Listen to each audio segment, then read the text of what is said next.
स्वागत आहे नमस्कार मित्रांनो मंडळी. तुमचं दुर्वा लाईफ या चॅनलमध्ये. तर आजचा हा ब्लॉग आहे पुस्तकांना कवर लावायचं व सायंकाळची देवपूजा. तर चॅनलला लाईक करा, सबस्क्राईब करा, कॉमेंट करा आणि शेअर नक्की करा. तर आता आपण हे दिवे घेऊन गेलेलो आहोत आणि जे दिवे आहेत त्यामध्ये आपण तेल ओतत आहोत.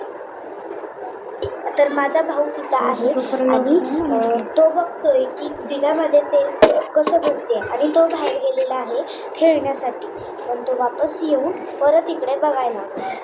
तर आता तुम्ही मला सांगा की तुमची घराची सायंकाळची देवपूजा कशी होते ते मला कॉमेंटमध्ये नक्की कळवा. आता आपण ही कॅटली बाजूला ठेवूया आणि हे दिवे देवा घरापाशी ठेवूया. तर चला आता मी दिवे आणते.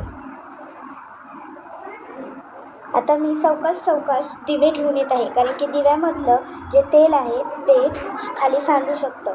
तर आता मी दिवे आणून इथे ठेवलेले आहेत देवाघरासमोर. आता तुम्हाला दाखवते की दिवे कसे ठेवलेले आहेत. तर मी असे दिवे ठेवलेले आहेत, दोन्ही दिवे ठेवलेले आहेत. आता माशीस आणि अगरबत्ती लावून आपण देवपूजा कंप्लीट करूया. तर आता एक दिवा तर मी लावलेलाच होता, दुसरा पण लावला आणि आता आपण अगरबत्ती लावूया.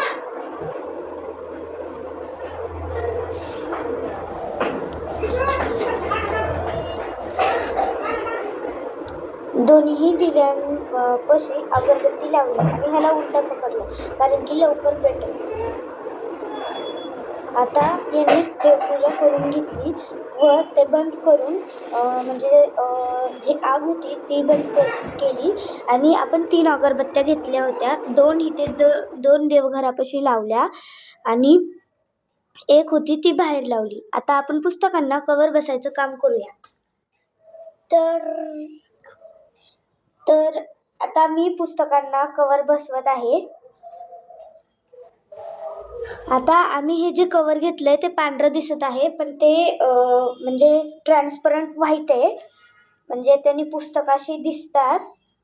तर मी आज फर्स्ट टाइमच सगळ्या कवरला आहे ना, म्हणजे जे पुस्तकं आहेत त्यांना कवर लावत होते फर्स्ट टाइम.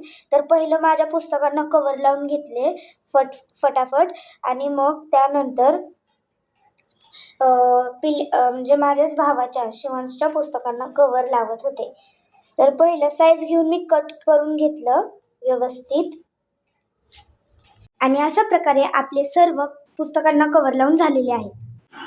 तर इथपर्यंत माझ्या मुलीने माहिती सांगितली होती. तर मी इथून पुढं व्हिडिओमध्ये काय काय करणार आहोत ते सांगणार आहे. तर बघा, इकडं छान असे भाकरी करून घेतल्या. आमचा आज स्पेशल असा बेत होता, पाणीपुरी आणि त्याच्यासोबत पिठलं भाकरी. असं छान असं आम्ही आज बनवलं होतं.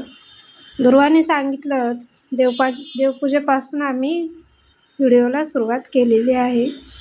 तुम्हाला जर आमचे व्हिडिओ आवडत असतील तर लाईक करा, शेअर करा, कमेंट करा.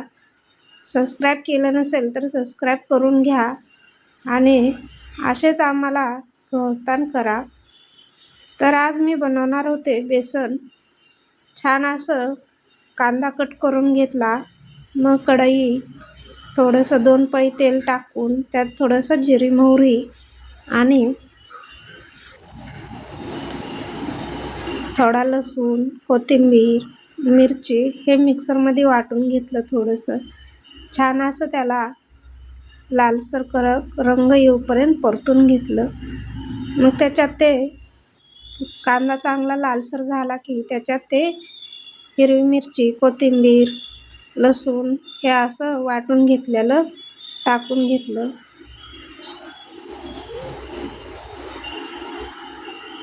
मग एका वाटीमध्ये बेसन घेऊन त्यात थोडंसं चवीपुरतं मीठ, थोडी हळद ते छान असं मिक्स करून घेतलं आणि त्याला फोडणी दिली. आपण त्याला चांगलं परतून थोडंसं पाणी टाकून त्याला उकळी येईपर्यंत मी इकडे तोपर्यंत असं बेसन पीठ मिक्स करून घेतलं.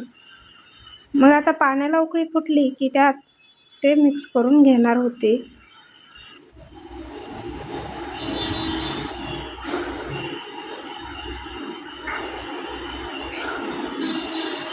तर ते तयार झालेलं मिश्रण आता पाण्याला पण उकळी छान अशी फुटली होती, म्हणून त्यात असं ओतून घेतलं. बेसन म्हणलं की पटकरणी त्यात ओतून घ्यावं लागतं आणि पटपट हलवून घ्यावं लागतं, नाहीतर असं म्हणतात की गाठी होतात त्याच्यामध्ये, मग ते व्यवस्थित खायला नाही लागत.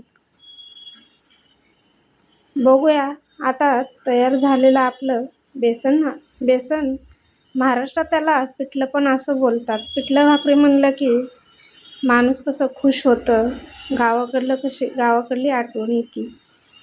तर इथं पाणीपुरीसाठी दुर्वा गोड पाणी बनवत होती आणि हा बघा कसा बसलाय TV बघत, कार्टून लावून. त्याचं जेवण वगैरे झालं सगळं, त्याला भूक लागली होती शाळेतून आलं कीच. मग इथं बसलो आम्ही, असं छानपैकी जेवण केलं. छान पाणीपुरी, बेसन, भाकरी असा छान असा आम्ही आस्वाद घेतला. तुम्ही पण असं करून बघा, किती छान वाटतंय फॅमिलीसोबत जेवायला. इकडं त्याची घाई होती चालू. इथं मुलीनं ना असा रगडा बनवला होता. तिला पाणीपुरी कधी भरावी आणि कधी ते करावं, खूप कंटाळा तिला. त्याच्यामुळं तिनं छान असं पाणीपुरीचा रगडा बनवून ते रगडा खाल्ला तिने. छान असं आमचं जेवण चालू होतं. आमचं थोडंसं काहीतरी डिस्कशन चालू होतं इथं. ह्याचं मध्ये मध्ये आपल्याला तर काय हे बोलू देत नाहीत, म्हणून असं थोडं मध्ये करणं चालू होतं शिवांशचं.